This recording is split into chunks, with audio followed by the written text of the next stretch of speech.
ناظرین، کیا آپ نے غور کیا کہ اللہ کے قریب ہونے کے لیے سب سے پہلا قدم کیا ہے؟ جی ہاں، وہ قدم ہے توبہ۔ رمضان وہ عظیم مہینہ ہے جو ہمیں اپنے گناہوں کو دھونے، اپنی غلطیوں کو سدھارنے اور اللہ کی طرف رجوع کرنے کا بے مثال موقع فراہم کرتا ہے۔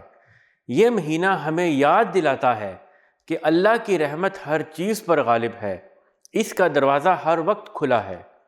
اللہ تعالیٰ قرآن مجید میں فرماتے ہیں وَتُوبُوا إِلَى اللَّهِ جَمِيعًا أَيُّهَا الْمُؤْمِنُونَ لَعَلَّكُمْ تُفْلِحُونَ۔ اے ایمان والو، تم سب اللہ کی طرف توبہ کرو تاکہ تم کامیاب ہو جاؤ۔ ناظرین، رمضان اللہ کی رحمتوں، مغفرتوں اور جہنم سے نجات کا مہینہ ہے۔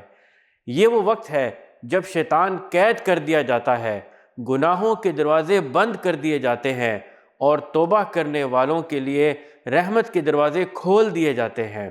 رسول اللہ صلی اللہ علیہ وسلم نے فرمایا، جو رمضان میں ایمان اور اجر کی نیت سے توبہ کرے گا، اس کے تمام پچھلے گناہ معاف کر دیے جائیں گے۔ توبہ کا حسن یہ ہے کہ یہ دل کو سکون بخشتی ہے اور روح کو پاکیزہ کرتی ہے، گناہوں سے نجات حاصل کر کے زندگی میں خیر و برکت آتی ہے اور اللہ کی قربت نصیب ہوتی ہے۔ رمضان ہمیں یہ موقع فراہم کرتا ہے کہ ہم اپنے رب سے اپنے ہر چھوٹے بڑے گناہ کی معافی مانگیں۔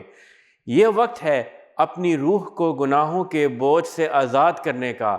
یہ وقت ہے اللہ سے کہنے کا، اے اللہ، ہم نے اپنی جانوں پر ظلم کیا، اگر تو ہمیں معاف نہ کرے گا تو ہم خسارہ اٹھانے والوں میں سے ہوں گے۔ آئیے اس رمضان میں اپنی زندگی کی سب سے خوبصورت توبہ کریں، اپنی دعاؤں کو بلند کریں اور اللہ کی رحمتوں کو سمیٹ لیں۔ اللہ تعالی ہمیں اپنی توبہ قبول کروانے والوں میں شامل کرے اور ہماری زندگی اپنی رضا کے مطابق بدل دے۔ آمین۔